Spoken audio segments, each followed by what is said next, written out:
Welcome to Theories of the third kind.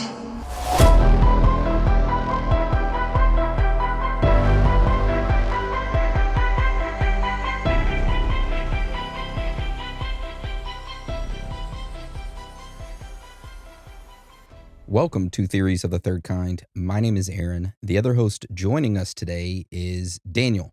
Hello. Now, before we start real quick, I just want to state that Dan is getting over a sickness, so his voice is a little raspy. A little raspy. So just kind of, bear with us in that. And with that being said, we do have a couple announcements that we need to make before we start today's episode. If you would like to support the show, you can do so by joining our premium subscription service, Supercast. For just $6.66 a month, you can enjoy weekly premium audio episodes and access our extensive back catalog of over 230 plus premium episodes that are all ad-free. Or if you're a big baller shot caller and you ride on 20-inch blades on your Impaler, then you can sign up for our premium video membership, which gets you access to not only our audio premium episodes, but the video versions of those as well for $9.99. And you can sign up to those by going to our website, theoriesofthethirdkind.com. There's going to be a Supercast button right at the front of our website. You click on it, it will take you over there. It's super easy to sign up, and you can connect the episodes all to your favorite podcast app. Super easy. Anyone can do it. Now we know things are tough out there right now, so if you can't afford a premium membership but you still want to help us out, you can do so by leaving us a written review on iTunes or Spotify. That helps us out a lot. However, don't feel pressure to leave us one. If you don't want to, that's fine. We just want you guys, girls, aliens, reptilians, Bigfoot, Sasquatches, chupacabras, ghosts, Illuminati members, underground lizard people, whoever or whatever you are, to enjoy the show. Also, remember, our content is entirely human-made, researched, all by us. No AI was involved or harmed, except for during the graphics. We beat the shit out of the AI and made it do graphics. Yeah, that's the only part. So when AI takes over, the only thing they're going to make us do is create graphics for it. That's right. You just paint. You do artwork. Okay. You draw stick figures for us. All right. They're Asian for some reason. So that is the end of our announcements. And today's episode is over Elizabeth Klarer and her experiences with UFOs, meeting an alien named Akon. Akon and young Lizzie. Banging the alien, having an alien baby, the drama with all of that, going to his home planet, all of these outrageous claims that she made. And you know what? It might have some backing to it, which is very odd to say. So with that being said, to start off today's entire episode, we first need to learn about who Elizabeth is. So Dan, can you start that off for us? Of course. So Elizabeth Klarer was originally born Elizabeth Willett on July 1st, 1910 in Natal, South Africa. We do have a photograph right there that we'll post up of her. And in this photograph, she's not a young lady. She's an old woman. But you can kind of get a good feel of what she used to look like. Sort of. Yeah. Now, she was the youngest daughter of three. Her mother was Florence Willett, and her father was Samuel Bancroft Willett. But everyone just called him SB, like the letter S and B. Now, Elizabeth's father, SB, he was a pioneering veterinarian surgeon who eventually settled down at a farm, and he became a successful shorthorn farmer. And if you don't know what shorthorn are, it's a breed of cattle that originated in the northeast of England in the late 18th century. The breed was developed as like a dual purpose instead of just having like one that's suitable for dairy production, for milk and all that, or just one that's suitable for beef production. This is kind of like a hybrid. It was good for both dairy and beef production. So once the cows go dry, slaughter them, take their beef. So Elizabeth's father was a very successful shorthorn farmer. All right. So like we said, SB settled down at a farm raising those cattle, and that is where Elizabeth spent part of her childhood at. Now at nighttime, when the moon was full, Elizabeth stated that she could hear the rhythmic drums stomping and chanting of the Zulu people. Which, by the way, the Zulu people are the native people of southern Africa. They are the ones who wear the headdresses. and other native attire. They bang on the drums, dance around. If you've seen the movie Ace Ventura: Pet Detective, Yeah, you'll absolutely. know you'll know what I'm talking about. Those are the Zulu people, and yeah, where they lived, The White Devil. where Elizabeth and her family lived on that farm. That's the Zulu people lived close by. All right, so there's something else you need to know. There's an area known as Drakensberg. Now, Drakensberg is the highest mountain range in southern Africa, and it is famous for its hiking routes. Well, before Elizabeth was 7 years old, her family moved to a new farm in the foothills of Drakensberg, aka the Big Ass Mountain Range. And when Elizabeth's family moved, they had this local Zulu advisor that kind of like advised everyone in the area. And before they moved, the local Zulu advisor was like, "Y'all aren't leaving me. I'm coming with you." And he went with them. The local Zulu advisor was also given a gray horse by SB, which is, of course, Elizabeth's dad. And the advisor would ride this horse up and down the mountains and like across the field because the farm was like a big open field. Which, by the way, the entire family and everyone in that area would listen to this local Zulu advisor. All the advice he gave and the words of wisdom, they listened. Also, he would not allow the family to move or go anywhere else without him because he said he had to take care of the family. So he pretty much stuck with that family. He was like bonded with them. Yeah. All right. So the family is all living in the Drakensberg's foothills on the farm, and Elizabeth and her siblings are pretty much allowed more freedom to roam around the mountainside, and they would often just go up along the mountains and then come back down. And there was like a lot of thick grass in the area where the plains were at, and they would lay down in the thick grass and look up into the sky, especially at nighttime, and watch the stars and stuff. And it wouldn't be long before something strange would occur. Shortly after moving to the new area, 7-year-old Elizabeth and her 9-year-old sister Barbara were given the chore to feed puppies that their father had acquired. Well, as the sisters were in the stable yard about to start feeding the puppies, they both looked up and were amazed at what they saw. Now, right before they began feeding the puppies, a storm had just passed by. And in the distance, the sun had just gone down below the mountains. Now, the guinea fowl at this time were calling out to each other as they prepared to roost in a tree that was near the family's home. Now, suddenly, the guinea fowl stopped calling. Then both Elizabeth and her sister saw it at the same time. An enormous silvery disk swooped down toward them, moving with a changing brightness out of the clear sky. A globe of light as clear as a pearl emitted from the object. Elizabeth and her sister stared at the object as it maneuvered over them in the sky above. Then suddenly, in the distance, another huge sphere came out from the sky, and it was heading towards the sisters. Now, the sphere was not like the craft that came out previously. The craft that came out previously was like a UFO, and it swooped down and kind of like went past them. Well, in the distance, another sphere came out, but it looked like a moon. She stated it had craters in it and was glowing orange red, and it was rotating slowly as it moved towards them, sort of like a meteor. The sphere moved quietly past the sisters and then gracefully made its way towards the upper part of Earth's atmosphere, slowly rotated, and then sat there suspended above them. Then the silvery disk that first had passed them came back into sight and moved with a flash across the sky away from them and disappeared to the north, leaving a long, thick trail of smoke across the sky. So at that point, both Elizabeth and her sister ran for the house. And once there, they both told their parents what they had just seen. Elizabeth's father, SB, got up out of his chair, looked up into the sky, and said, "You probably just seen a meteor. That's it." And Elizabeth, for some reason, and her mother believed that the meteor was coming from outer space and set to hit Earth and destroy it. But the UFO that appeared before it deflected the meteor back into outer space, saving Earth and essentially protecting Elizabeth. That's what Elizabeth and her mother believed. By the way, all this information comes straight from the autobiography that Elizabeth wrote. So straight from her mouth. So I guess the aliens said, fuck the dinosaurs, huh?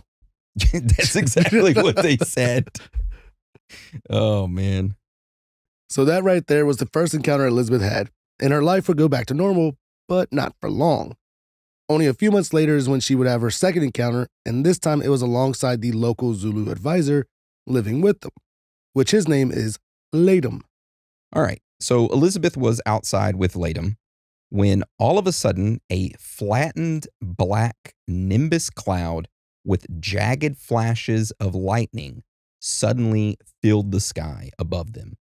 Then moments later, a tornado twisted down from this cloud and ended up hitting the ground. So a cloud appeared and then boom, tornado immediately came out of it. However, just as the tornado was about to reach Elizabeth and Meton, a silvery craft swept into the rescue, intervening between Elizabeth and the tornado, which caused the tornado to spin away in a different location. The craft disappeared into the sky, and Elizabeth and Meton were able to get to safety. So there again, Elizabeth claimed that... Fuck those dinosaurs. Oh, man. Now, something interesting happened after that encounter. Meton just kind of stared at Elizabeth and was like, why did the UFO protect us, especially you? And then that's when Meton came to the conclusion that Elizabeth was a chieftainess and that her golden hair would one day call down the Abalongu, which is white people from the sky. And these white people from the sky that these Zulu people believe, Meton said that these white people would meet Elizabeth because of her golden hair. And they would have a meeting with each other and a mating, aka they would bang. And this is weird because at this time, Elizabeth was only 7 years old. But Meton wouldn't really be wrong with his conclusions, according to Elizabeth. And that right there was the second encounter. The next few years of Elizabeth's life was pretty much uneventful. She ended up going to college, moving to Italy to study art and music, and then went to Cambridge University where she completed a 4-year degree in meteorology. Now, there's a lot of stuff that happened between Elizabeth graduating Cambridge and what occurred in 1954. However, we are kind of going to skip that section of her life, and we're going to explain why during our Strange Facts and Findings section, why we skip this, because there's not much info about it. And she started writing a second book and never got it finished. And it was about that period of her life. But anyway, we'll get back to that during Strange Facts and Finding. But for right now, let's jump to 1954. All right. So it's 1954. Elizabeth is 44 years old and living in Johannesburg. And then she gets word from her family that is still living on the farm that the native Zulu people are kind of acting weird. They tell Elizabeth that the Zulu people are talking about seeing a lightning bird in the sky. And at this point, Elizabeth travels back home from Johannesburg and back to the family farm in Drakensberg. Now, the following day after arriving back at the farm, Elizabeth claimed to had seen a starship descend from the sky. This starship, she claimed, was a UFO, and it hovered 3 meters above the ground, and it was emitting a soft hum while spinning. Mm-hmm. Yeah. Now, on this UFO that she saw, there were 3 portholes. Through one of them, Elizabeth was able to see a man with long hair staring at her. Creepy. She tried to get closer to the UFO, but it was emitting a barrier of heat that prevented her from approaching it. And shortly after that, the UFO departed and disappeared into the sky. Following that encounter, Elizabeth went back to Johannesburg, and she would stay there for the next 2 years. Then, in 1956, she would get word again from her family that the native Zulu people on their farm were seeing a lightning bird in the sky again. So on April 7th, 1956, Elizabeth visited back to her family farm. Again, a UFO that was 60 feet in diameter descended from the sky and landed near her. Now, the being that was looking at her through the porthole 2 years earlier, he came out from the UFO and was like, yo, bitch, you coming with me? Which, by the way, it's the chieftainess. This guy's name was Akon, like the rapper Akon, spelled exactly the same. But he is a Caucasian male and has long blonde hair, and we have a photograph of him. And a fucking 5-head. He's got a huge forehead. Very creepy. Very creepy. You know who he looks like? Apple actor. No, what's that guy's name? Heaven's Gate. What the fuck was his name? Applewhite? Oh, was it Applewhite? Marshall Applewhite. Marshall Applewhite. That's who he looks like a little bit. All right. So Elizabeth met Akon, got his autograph and everything. And then while she was in his ship, he introduced her to a second pilot who was darker skinned and who was supposedly a botanist as well as an astrophysicist. The UFO took off, which Elizabeth stated that there was only a hum emanating from below and there was no sense of it flying. And only a short time later, after the UFO took off, it docked inside an enormous cigar-shaped mothership, which had a garden-like interior. After the UFO docked inside there, Akon took out Elizabeth and started showing her around. He started introducing her to all the inhabitants of the mothership, and then he was like, all right, let's go. Took her back to his ship and then dropped her off back at Earth.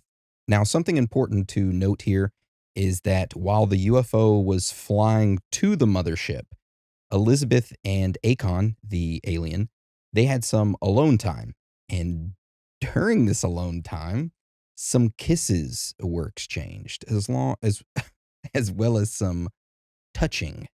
Also, Akon stated that Elizabeth was in fact a reincarnated Venusian and his long-lost soulmate.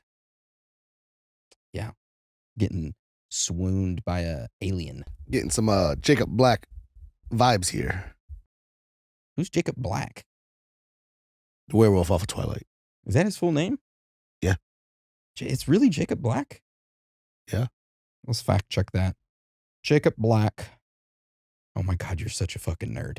Oh my God, it is. You would know that. It's not like you bought the, what is it when a movie comes out and you got to get the midnight release tickets? Is that what it is? I guess. I got midnight release tickets for the second Twilight movie, and I actually asked a girl to go to it with me at a date, and she stood me up, and I went there alone. She said, "You're not good looking, Aaron. You don't look like a vampire." I said, "Give me a few years." Only reason I know that was his name's Jacob Black. I just knew it was Jacob, but that guy on TikTok that does all the scenes by himself. I've never seen that. Really? I'll have to look that up after. Dude, it's fucking hilarious. The guy, he does all the parts himself, and he actually went to the location to do some of the stuff. Hilarious stuff. That song, yep. But Jacob Black imprints on the daughter, who was just born. She gets pissed. Yeah, Bella does. Yes, so he was Akon's the alien that was looking out the window when she was like 7 or something. Oh God. He imprinted. Yeah, he was saving her from all the stuff. He's like, it's my baby. Fucking perv. Yeah. So Akon stated a couple other things to Elizabeth besides her being a Venusian and his long lost soulmate, and they're kissing her and all other stuff. What else did he tell her? So Akon further explained that they occasionally took Earth women as partners, as the offspring straightened their race with an infusion of new blood. He also claimed that a number of Venusians were living among human beings. Yeah, so that was a very unique encounter. And only 3 months after that, on July 17th, 1956, Elizabeth's family surprisingly sold their farm. Now, Elizabeth would revisit the farm, even though her family didn't own it. She would trespass, and she would visit it. And during that time, she claimed to have taken a series of 7 photographs of Akon's scout ship using a box camera, in which we do have those photographs. I can't even imagine her being like, "Hey, swing by, baby, swing by with your car so I can take pictures." Click, click, click, click, click. We do have them. We'll post them up right here. It's like the Instagram of old, right there. "Hey, babe, can you bring your vehicle by? I'll do some photo shoots for you." So a lot of people have looked these photographs over, and it's a mixed review. Some claim they're legit, while a lot of other people claim it's a a hubcap that she had somebody throw a hubcap. She's like, snap. And yeah, that's kind of what it looks like. So there you go. Those are the photographs. So for the next 2 years, nothing really much happened. Then April of 1958 is when things started to get crazy for Elizabeth. Akon began visiting her all the time. And during one of those visits, Akon gave Elizabeth a silver ring in which she was able to use to communicate telepathically with him while he was riding around in his spaceship. Yeah. And with Elizabeth being able to telepathically communicate with Akon, this meant that they would hang out a lot more often. Akon would randomly pick her up in his spaceship and they would have intercourse. They would fornicate. Now, in her autobiography, Elizabeth makes a quote about this situation. She says, and we quote, "I surrendered in ecstasy to the magic of his lovemaking, our bodies merging in magnetic union as the divine essence of our spirits became one." And guess what happened next? End quote, by the way. Yeah, end quote. And then guess what happened next? Elizabeth became pregnant with Akon's baby. True story. And shortly after becoming pregnant, Elizabeth claimed that she was transported to Akon's home planet, which was called Meton. Meton? Now, Elizabeth also stated that on Meton there were no cities or skyscrapers. Homes were scattered in park-like grounds. There was an abundance of all things needed by civilization: food, water, all materials for building, an unlimited supply of energy on tap from the atmosphere and the universe, no shortages of any kind, and no monetary system at all. Sounds like a bunch of commies. So they bartered, pretty much. Actually, I would probably like to live there. No taxes. Yeah. You don't need to pay us for this show. We'll go do it for free, like we already do for the regular. That's right. All right. So it was there on Akon's planet that Elizabeth gave birth to their son, who was given the name of Ayling. Ayling.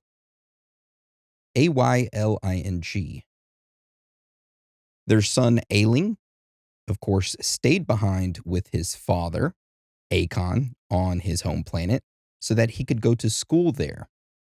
And Elizabeth was sent back to planet Earth. Whenever Elizabeth returned to Earth, she asked Akon if she could go back to Meton to visit her son, but he said no. Akon stated that Meton's planetary vibrations affected her heart and that she is not permitted to return. Sounds like a breakup. If that's the case, wouldn't Akon's heart vibrations mess with her too? No, because Akon's used to it. He grew up there. Planetary vibrations don't affect him, but since Elizabeth was born on Earth. Oh, I don't know why I was thinking it was Ayling's heart vibrations would mess with Elizabeth. It's the planets. Yeah. Oh. So that entire trip, pregnancy, delivery of the baby, and the return trip to Earth, supposedly took no more than 4 months of Earth time.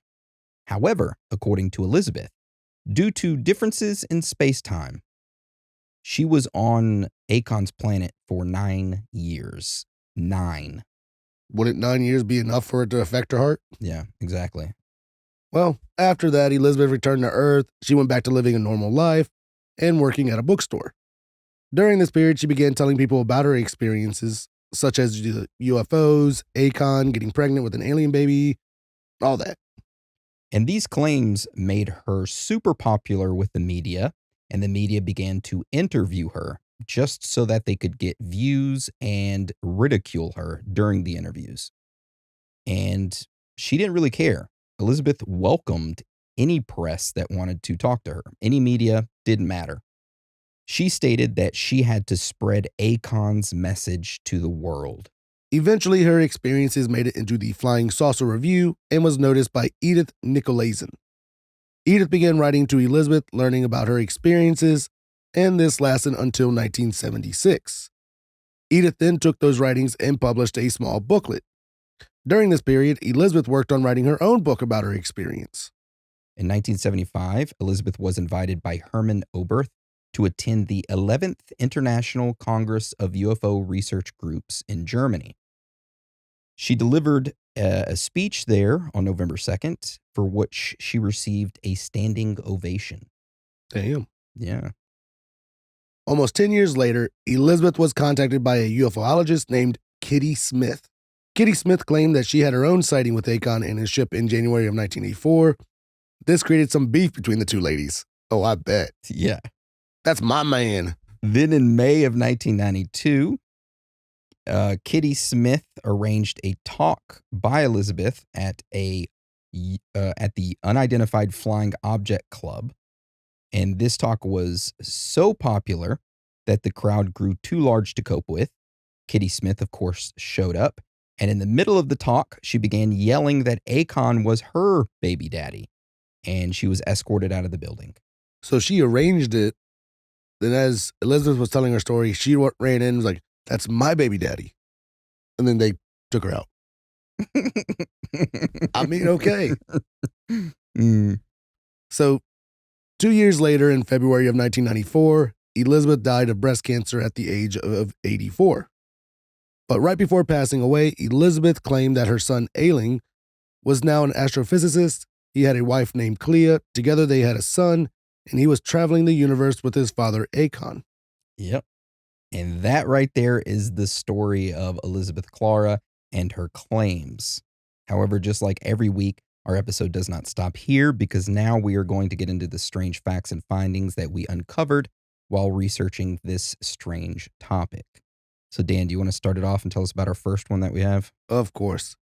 So our first strange fact and finding are multiple strange facts about Elizabeth. So our first one is that Elizabeth was born in the same year as Halley's Comet made its closest approach to Earth. A cosmic coincidence she later linked to her destiny as a starseed or interstellar messenger. Yeah, she often stated that she was an interstellar messenger or a starseed because of Halley's Comet. She kind of used that as like, oh, I'm telling the truth because I was born when Halley's Comet made its closest approach. When did Heaven's Gate commit suicide? When the comet made its closest approach. Further proof that Akon and Applewhite are the same people. Yeah. Because the mothership was behind the comet. And they had to leave their, what do they call it? Their physical body, yeah. Yeah. We did an episode over it a while back. It was very weird. Mm-hmm. All right, so our next strange fact and finding about Elizabeth is that she was married multiple times, 3 times. And her first husband taught her how to fly a plane.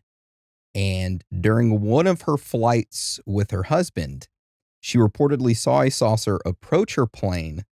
It flew next to her and then departed. So it was like, Akon. You cheating bitch. That's all I could think about. He's looking out that porthole. He's like, you cheating bitch. You cheating bitch. Boom, flew off. Oh, God. It's crazy. Okay, he might not have said that.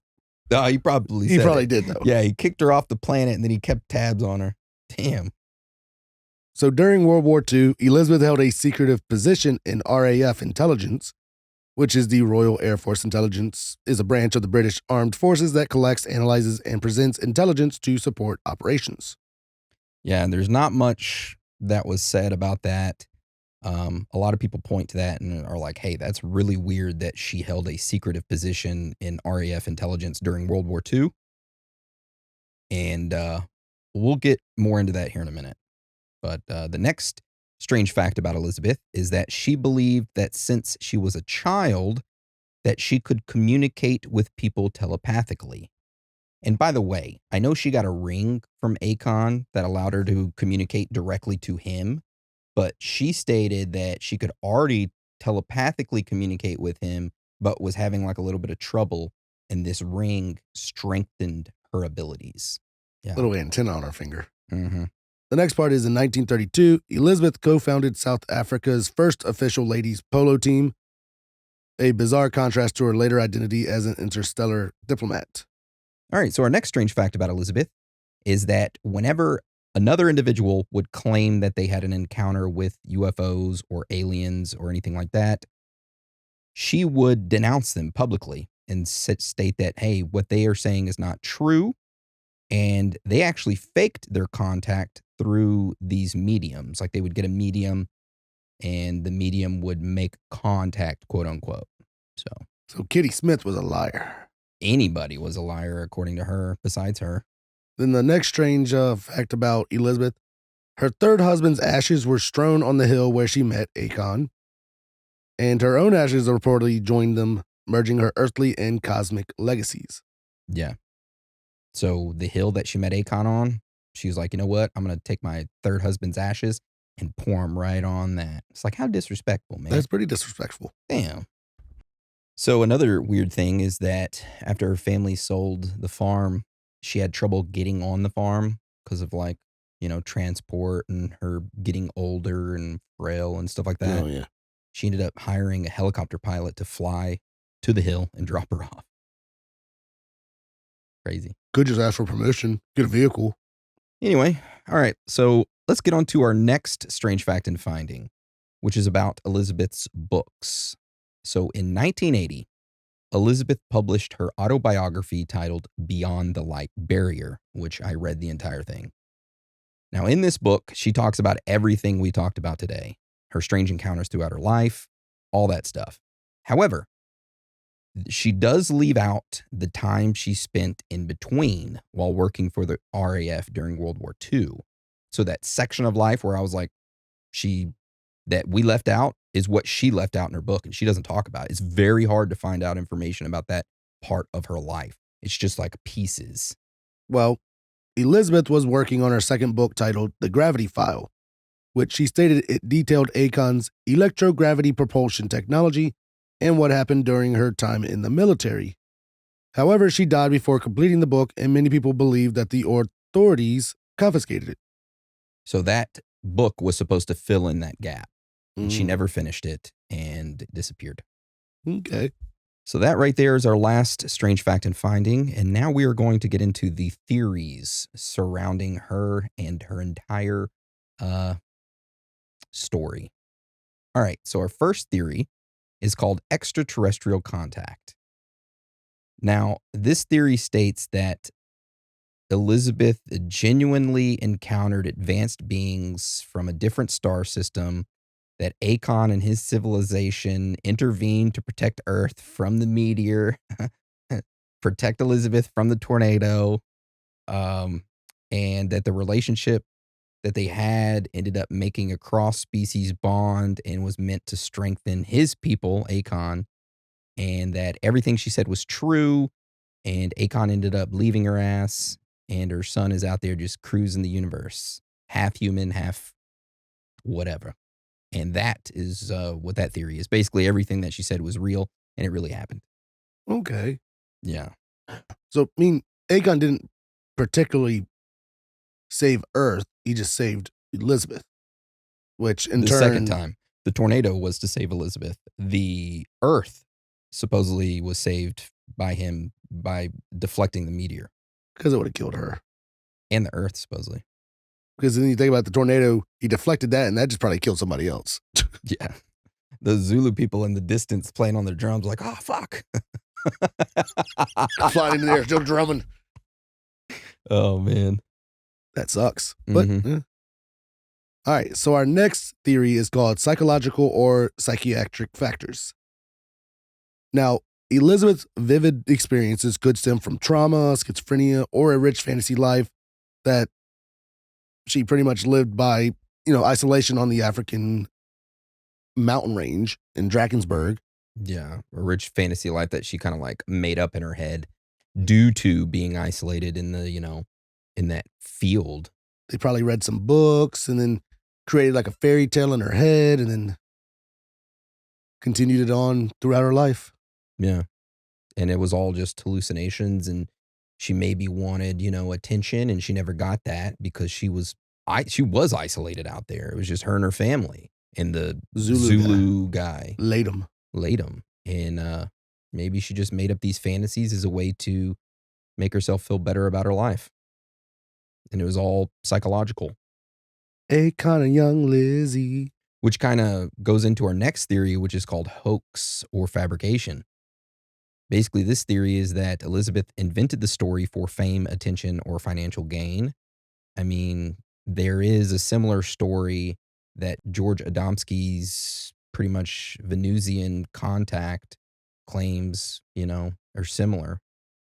So, I mean, you look at her photographs, a lot of people point to those of the hubcap UFO and lack of physical proof. She doesn't have the silver ring. She doesn't have like any artifacts from the planet that she went to, Akon's. She has no physical proof of any of that happening. I don't know. She didn't even have the silver ring? No. Oh, he took that from her. Yeah, he definitely broke up with her after. Yeah, you can't contact me anymore, bitch. Damn. Yeah, it's like he blocked her. And then all those times that she got remarried and the one where she was flying, it was just one of those things like, let's just drive by, see what this bitch up to. That's exactly what happened.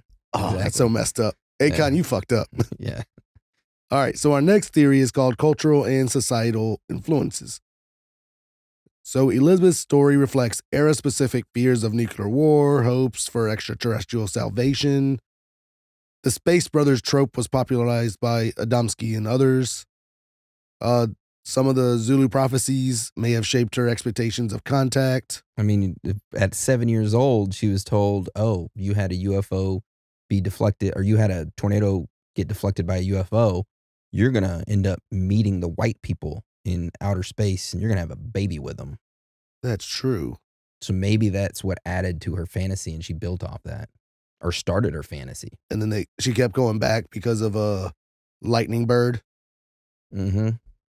So our next theory is called government conspiracy or cover-up. This theory states that since she has ties with RAF Intelligence and worked in that like secretive position during World War II, that authorities gave her that position because they found out about her being contacted by Akon and they wanted to hide evidence of her encounters to avoid panic and kind of like protect classified aerospace technology, which she was talking about Akon's anti-gravity propulsion system in her second book, and it was never published.